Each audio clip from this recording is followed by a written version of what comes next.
Hello? I need medical here.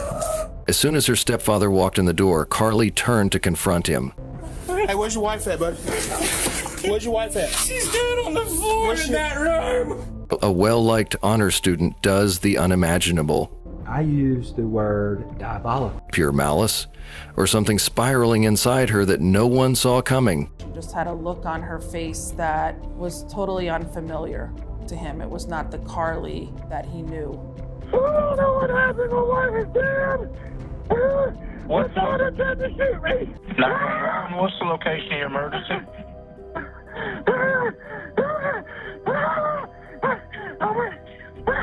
I went to 14. Wilson Lane.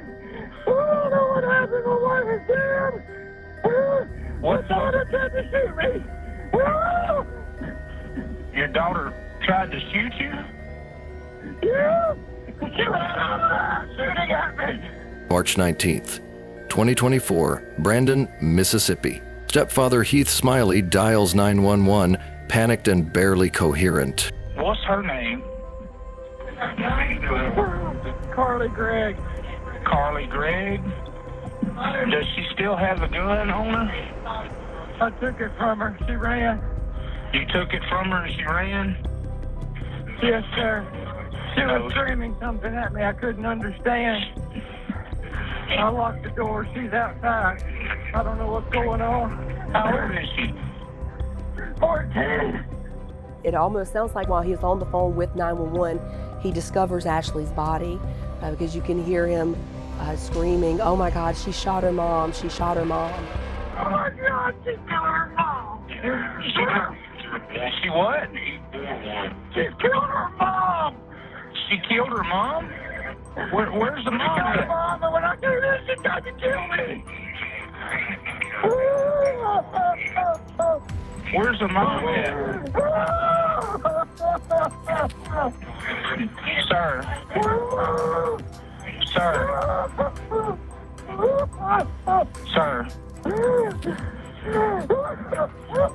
God, why? Okay, sir. Where's your wife? She's dead on the floor of my stepdaughter's room. It was chilling to listen to that 911 call. Deputies race to the house.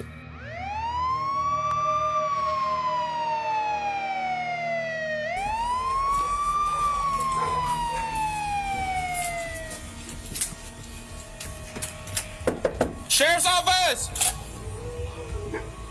Don't open the door, the cops are here. It shows him coming up to the home and going to the front door, and you can see Heath answering the door, and he's doubled over. He's got the wound on his shoulder and his trap muscle, and just screaming and crying. Hey, hey, come outside for me. Hey, come here. Hey, where's your wife at, buddy? Where's your wife at? She's dead on the floor in that room. The officer gets him out, gets him, he's laying down on the porch there before the officer goes in and checks the house. Number one, make sure that nobody is in there. And then he finds, of course, Ashley's body. Sheriff's office!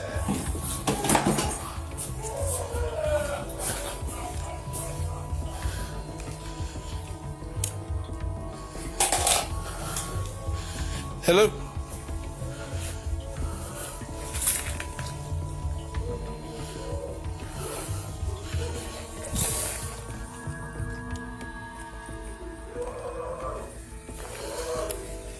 I need medical here.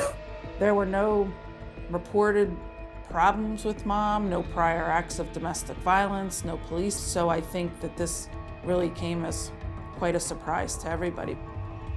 Carly Gregg was 14 years old. She was a very good student.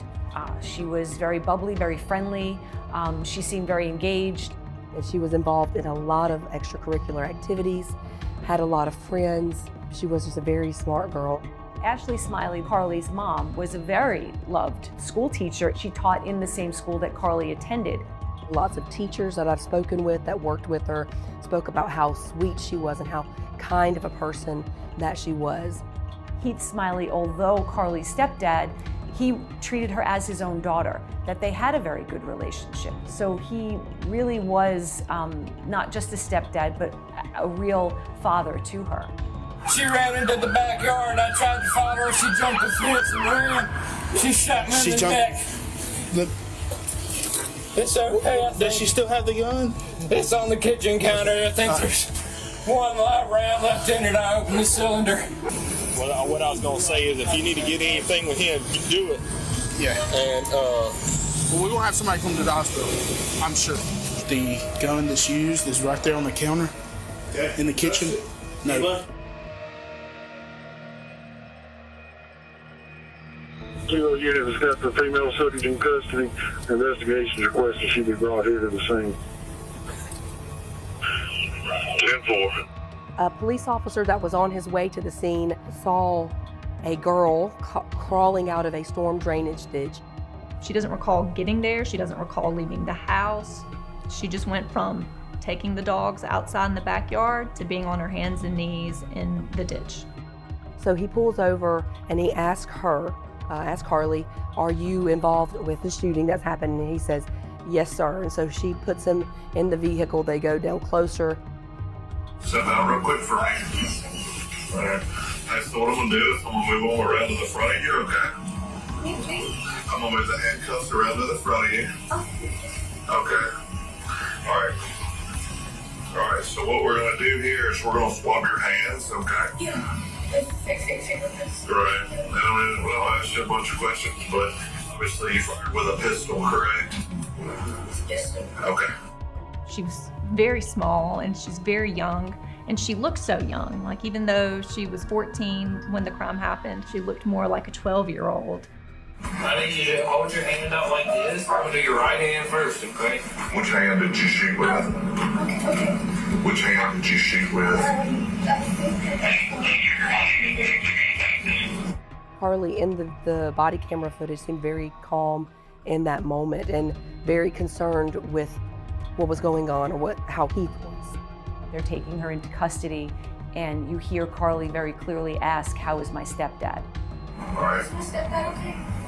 I don't know, baby. I can't talk to you about this. It's interesting in that she didn't ask how her mother was. I guess she knew. Are you okay? Yeah. Okay. Carly was taken into custody within, I believe, 2 hours of the incident occurring. Within an hour of actually shooting her stepfather. So Carly was charged with first-degree murder for the murder of her mother, Ashley Smylie. She was also charged with attempted murder for her stepfather, Heath Smylie, and then charged with tampering with evidence, and that stems from her hiding the security camera that was in their kitchen. What's most interesting in this case is that a majority of what happened in the case has been documented by the cameras in the house. As soon as her stepfather walked in the door, Carly turned to confront him. And then Carly returns to the kitchen, trying to conceal the gun behind her back. Sits at the kitchen counter. No one was around, so she sat down and sort of collected herself and her thoughts about her next move. While working with the police, Gregg recounted in shock his stepdaughter, Carly, had just returned from school and fatally harmed her mother, then turned on him. The footage captures the rhythm of an ordinary school day turning into an unimaginable event, almost in real time. On the afternoon of March 19th, after Carly and her mom got home from school, and according to her friends, her two good friends who were the last people to see them at school, Carly was fine, her mom was fine, not upset. From the video footage from the garage, they did not appear to be fighting. There was no argument taking place in the car when they pull up in the driveway. Video shows Ashley and Carly arriving home. No visible argument in the car. Ashley heads toward Carly's room. Carly checks where her mom is, then steps outside with the dogs.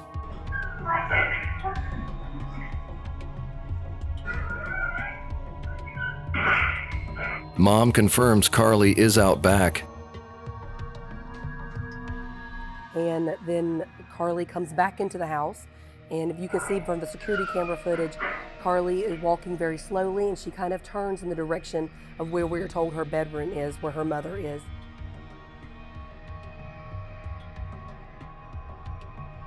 She then walks quietly and quickly towards the opposite end of the house where Ashley and Heath Smylie's bedroom was. She got the gun from her mother's side of the bed. The gun was loaded. They had cubbies along the bottom of their bed, and the gun was on Ashley's side of the bed in one of the cubbies. And then you can see her coming back across the house with the gun behind her back. When she is walking past the entrance to the kitchen area, you can see where she looks into the kitchen almost to make sure that her mother has not left the bedroom and gone into the kitchen, but to make sure where her mom was. So she does not see her mom in the kitchen. She goes into the bedroom. She shoots her mom once, twice. You hear a thud on the ground. Well, you hear a thud, and we're assuming that that is Ashley Smylie falling to the ground dead. And then Carly shoots her one more time, point blank in the face. It was less than 36 inches from her mother's face. Right after Carly shot her mom, she went into the kitchen and she calmly sat, went to a phone, which you later learned was her mother's phone, and texted her stepdad as if she was her mom, asking, in quotes, when will you be home, honey? So almost acting like her now dead mother, texting her stepfather. It's almost like she was trying to impersonate her mom and lure him back home. He says he's going to be a little while longer, and she sends back a thumbs up. I think that forethought and the fact that she was so manipulative in thinking to use the words, honey, when are you going to be home, to set up her stepfather, Heath, to arrive at the home where apparently she planned to kill him as well. But she appeared very cool and calm right after shooting her mom 3 times.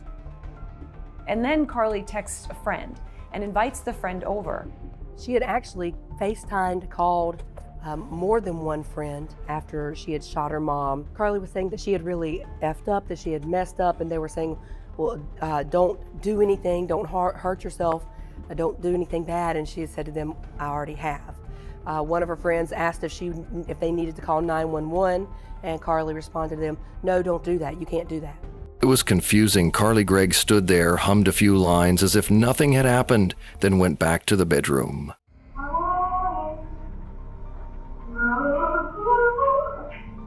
It appears that what Carly did in between making those phone calls and talking to her friend was that she posed her mother's body. She got a red towel and covered her mother's face with it. She had her mom's arms, like her hands across the stomach, put her hands across the stomach, almost like someone would be in a casket type of thing. So then the friend that comes over, when she gets to the front door, Carly opens the door and asks her, says something along the lines of, do dead bodies make you squeamish? And she takes the friend inside and shows the friend her mom on the floor as dead in her bedroom. Heath comes home. As he steps inside, loud noises are heard. Killing her mom and showing her friend her mother's dead body. So it was quite jarring information to learn about this 14-year-old girl. She told her friend, she said, I put 3 in my mom, I've got 3 more for my stepdad, he's on his way home now. And so she told her friend to go out and hide in the backyard until her stepdad got home and she could finish the job with him. She was waiting for him, gun in hand. He's coming through the door. She gets shots off. She manages to shoot him in the shoulder until he can overpower her. And Carly, you can hear her the entire time screaming like a mad person. You can hear on the surveillance camera footage from the laundry room, you can hear where Heath Smylie first gets shot. It was about 6 inches away from his head. If it would have been just a little bit over, he would have been possibly been killed as well. We don't have the surveillance video of her actually shooting him because she had taken the security camera that was in the kitchen. She took it down and hid it in the refrigerator. And then she takes off running out the back door. When the friend who is outside hiding sees her running, the friend follows Carly just because she's terrified at this moment. And you can see in the security video from the garage, Carly hopping over a fence and then also the friend hopping over a fence. Heath is on the phone with 911, searching room to room for a stranger he thinks must be in the house. The biggest question remains: was the horrific act just a momentary outburst? Or was there something brewing that pushed Carly to the edge, causing her to turn back into a rage directed at her own parents? Friends tell investigators something happened earlier that day. Apparently a friend was very concerned about Carly, saying that she had been vaping marijuana on a regular basis. She had been talking to boys, had a burner phone. So he reports that his concerns to Ashley Smylie at the school that day before they leave. Ms. Smylie was not upset. She was more disappointed in herself and a little worried, but not upset, not angry when Carly and her mom left that day. It came up that possibly Carly had some issues as far as being afraid of disappointing her mother. Carly and her mom have a very deep, connected relationship, and Carly really feels responsible for her mom's feelings, to the point that she doesn't want to do anything that would cause her mom to be worried or upset.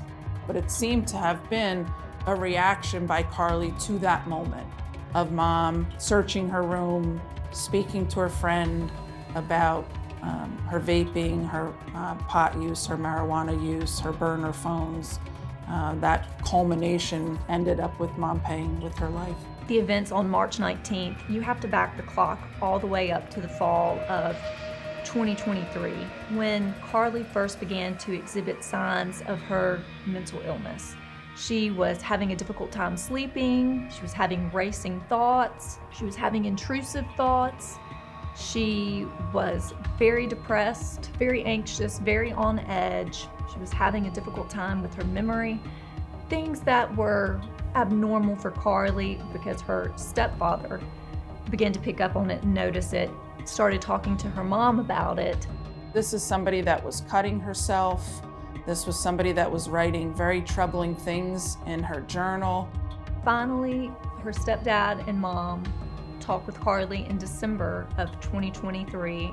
They enter her in therapy, and they also start her on Zoloft in January of 2024 to help treat her anxiety and depression.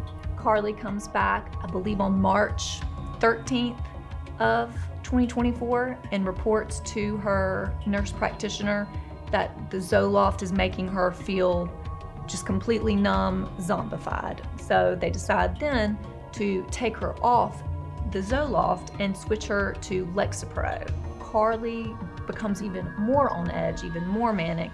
Clearly, Carly Gregg had been carrying around some pre-existing disorders and instabilities. Her biological father, Kevin Gregg, he had a history of mental illness, and Ashley was often afraid that Carly was going to have the same issues that her father had. He did have significant mental health issues and had been on several medications for schizophrenia and bipolar disorder too.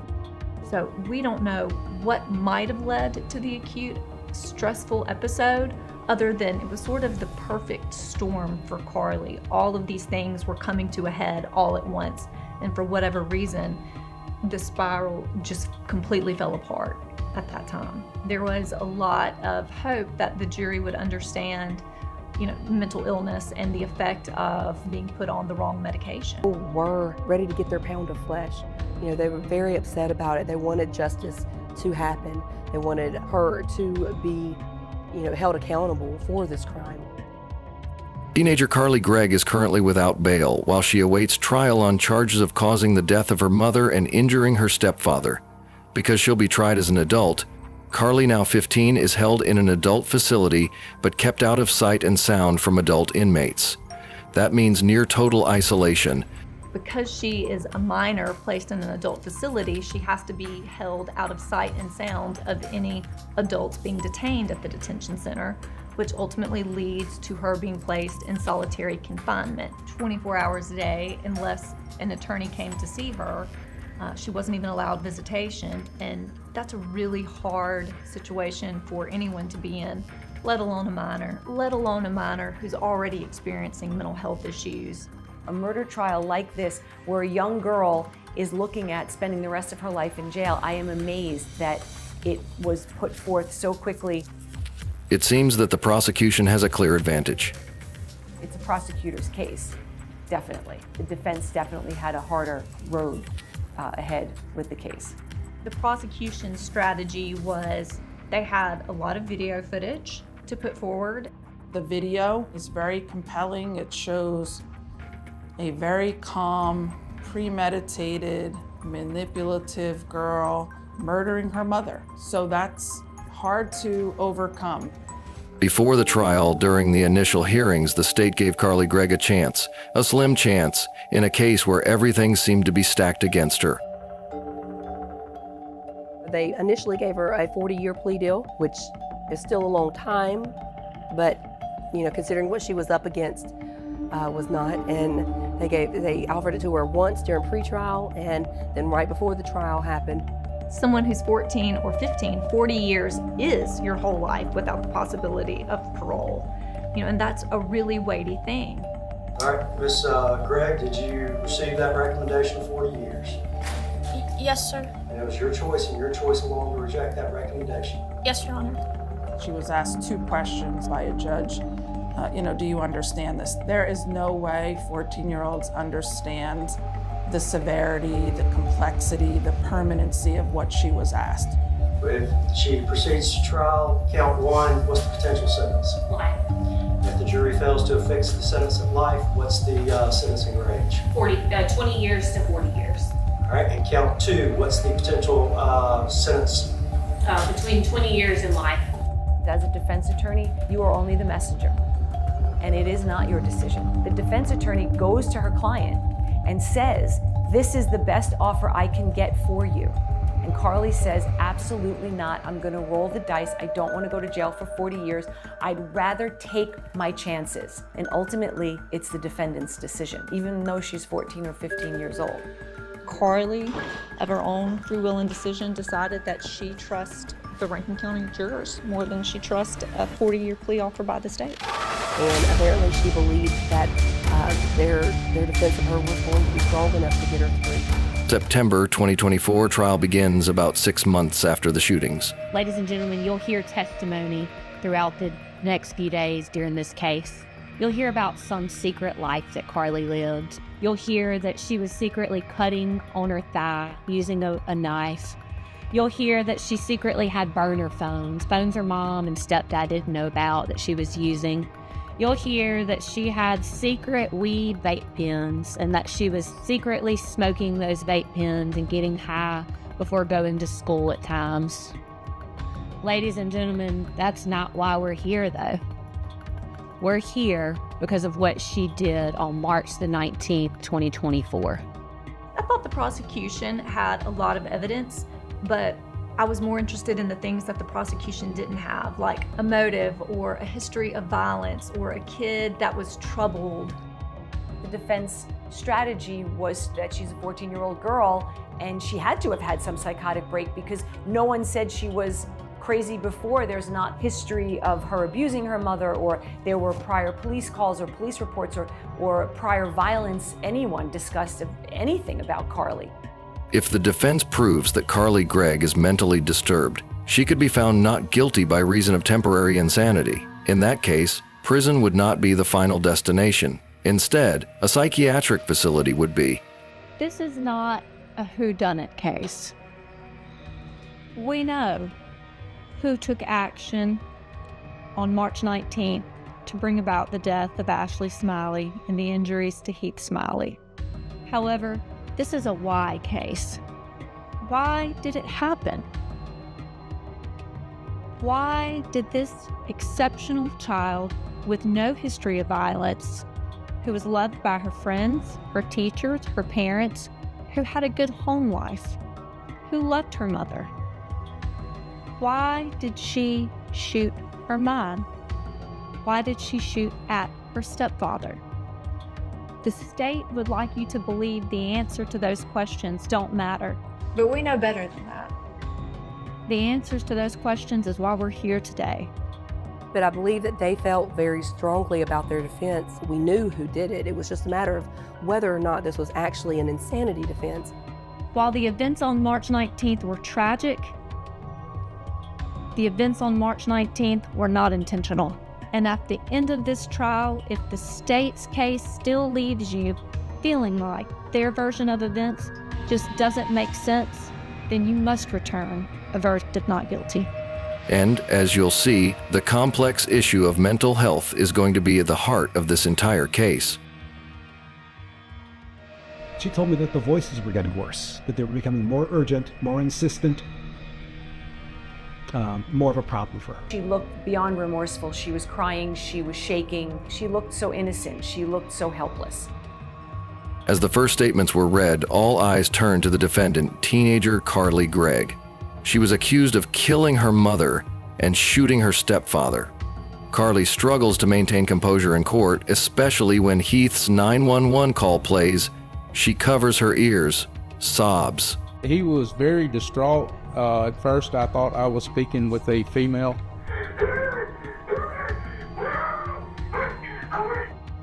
Where's your wife at? She's still on the floor in that room.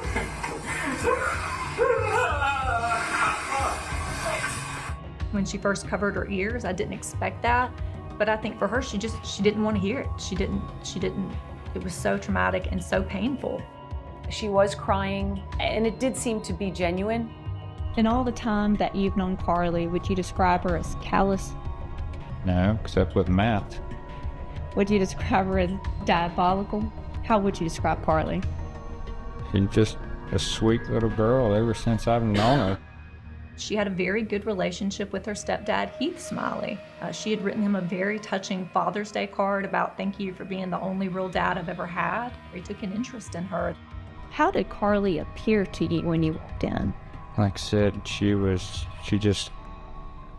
my initial thoughts were she was terrified, scared out of her mind. I still to this day don't think she ever even recognized me.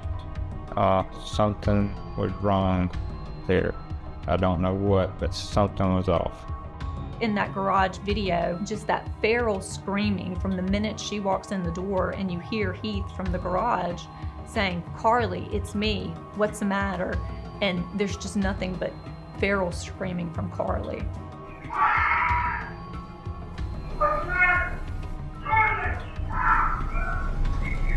It was very evident to me immediately that something was very, very off with Carly. He was so convinced by Carly's genuine state of terror that even after he's been shot in the shoulder and Carly has left the house, he is walking around the house with the handgun, going room to room, looking for an intruder because he genuinely believed that there was an intruder in the house based on the state of terror Carly was in when he arrived home. And then turned and went into Carly's room, and that's where I found Ashley. She was laying on her back and had her hands kind of across her, and a towel over her face. And Heath, when you moved the towel, what did you see? I knew she had been shot. There was blood around, but I don't really recall exactly where, somewhere in the right side of her face. There was a lot of emotion surrounding her stepfather, but there was not a lot of emotion surrounding her mother. And so that led to a lot of people having less sympathy for Carly. The defense's sole mental health expert testifies. Based on your evaluation, was there a period of time in which Carly's mental health issues began to be more significant? Yes, her journal entry from March 12th of 2024, 1 week before the incident. So writing on March 12th, Tuesday, she writes, "I think I had a psychotic break earlier. The whole ordeal was quite silly. I actually spoke with one of the voices in my head. My particular friend and I were practically screaming, bloodthirstily and ravenously. Thank God, physical confrontation was not, and I think it's exclusively, possible. I sound crazy." Carly had written a journal entry about her friend, quote unquote, the voice, taking over and feeling like it was taking over control of her and she was losing control of herself to the voice in her head, and she was worried about it. What, if any, diagnostic impressions did you come to?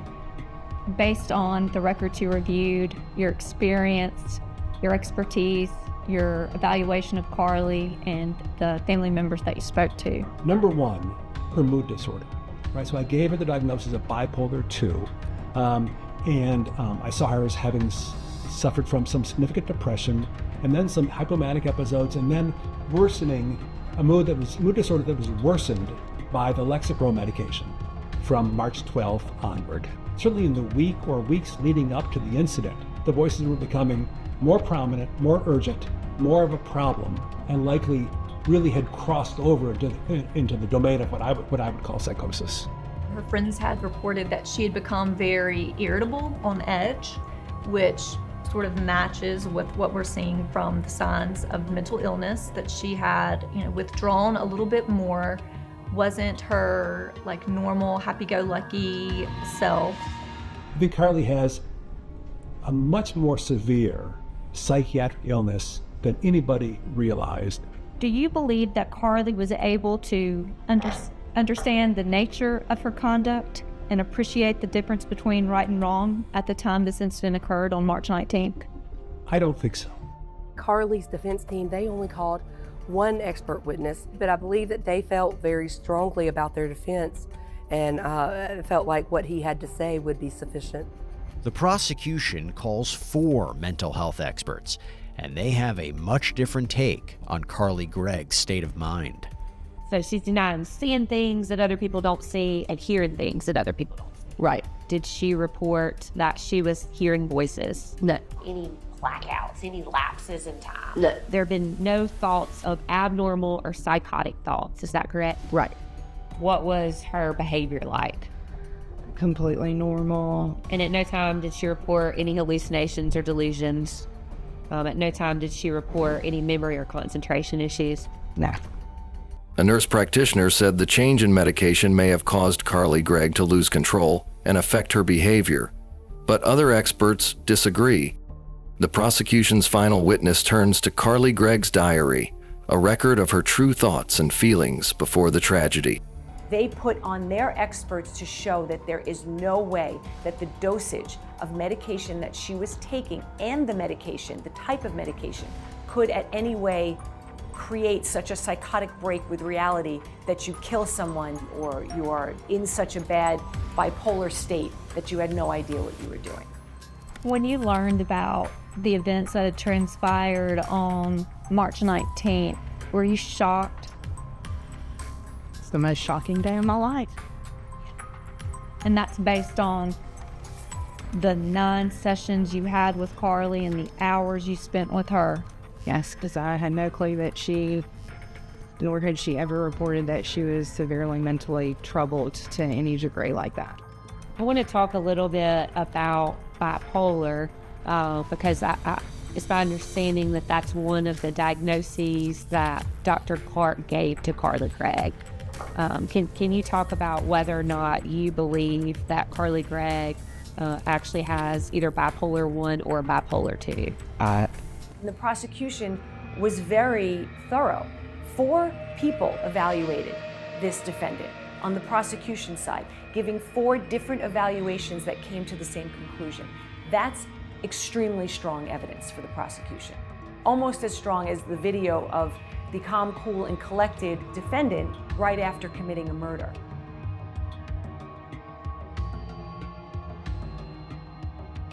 There's a lot of things in these journals, and some of them are concerning. She says, what do I believe? And she writes these tenets down, and one of them says, it's okay to be evil. There is no God. Heaven and hell are fake. Love is important. You don't need family. Writing your own destiny with a check mark beside it. She was saying it doesn't matter to her if she didn't have a family. So there was some, clearly this was a troubled child. But a prosecution witness puts it in harsher terms. I use the word diabolical, and I stand by that word. I do not believe Carly is a diabolical person. I do not believe she's an evil person. When Carly on that day went and unlocked the phone, texted a specific target, her stepfather, who she told me was more of a father figure to her than Kevin was, and said, "You almost home, honey." When she did that to me, that was very specific and diabolical. And that to me is not consistent with a dissociative spell. That is not consistent with psychosis. That is not consistent with mania. And it's definitely not consistent with hypomania. To me, that was deceitful. The defense would have had to have established that Carly didn't know that what she did was wrong, that she had some psychotic break that stopped her from being basically a human being, knowing that killing is forever, shooting your mother is not right, and that your behavior is criminal in this regard. What was your ultimate opinion as to whether or not Carly Gregg was insane at the time of the murder, attempted murder, and tampering with physical evidence on March the 19th, 2024? So my opinion is that Carly does not meet Mississippi's standard for insanity at the time of the offense, and that she knew the nature, quality, and wrongfulness of her actions during that day. They said that she clearly presented as someone who was not insane, but someone who had signs of being manipulative and having psychotic behavior. So that was very important for the prosecution. After 4 tense days filled with a barrage of testimony and evidence, both sides, prosecution and defense, finally entered their closing arguments. Ladies and gentlemen, there's no doubt that Carly Madison Gregg is the one and there's no doubt that she's the one who hid the camera, thus tampering with evidence in the refrigerator. And we would ask you that you go back there and you find her guilty of all 3, because she was not insane at the time that this happened. She knew exactly what she was doing, and she knew the difference between right and wrong. The truth is rarely pure and never simple. It's what Oscar Wilde said. While she was having a state of psychosis in an episode of acute stress on March 19th, she lost herself in what was the perfect storm. I am asking you, for those reasons, to please find Carly Gregg not guilty by reason of insanity, and finally quell this storm for Carly and her family. I ask you to search your hearts and remember the undisputed truths in this case. The jury now has its heaviest responsibility, deciding the fate of Carly Gregg, the young woman who shocked the community. In the eyes of many, Carly Gregg, a 15-year-old girl, was the embodiment of pure evil. They believed there was no justification for her actions. But after all the testimony and evidence, the jury was faced with the biggest question of all. Was she a villain or a damaged child? Ms. Gregg, please rise and come to the podium, along with your attorneys.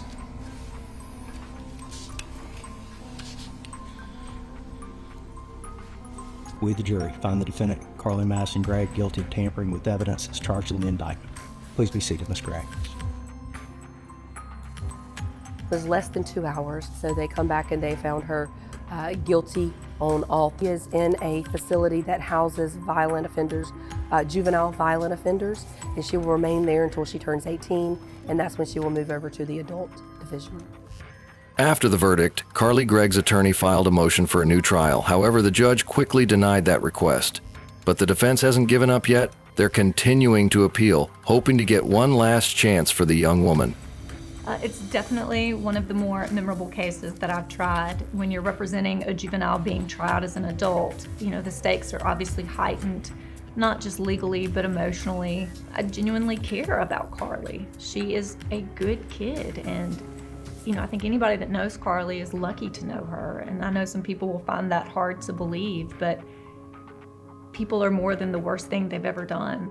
A lot of people feel like that she got what she deserved, but you do still have that fringe group of people who believe that it was an unjust sentence and that she should not have gotten it.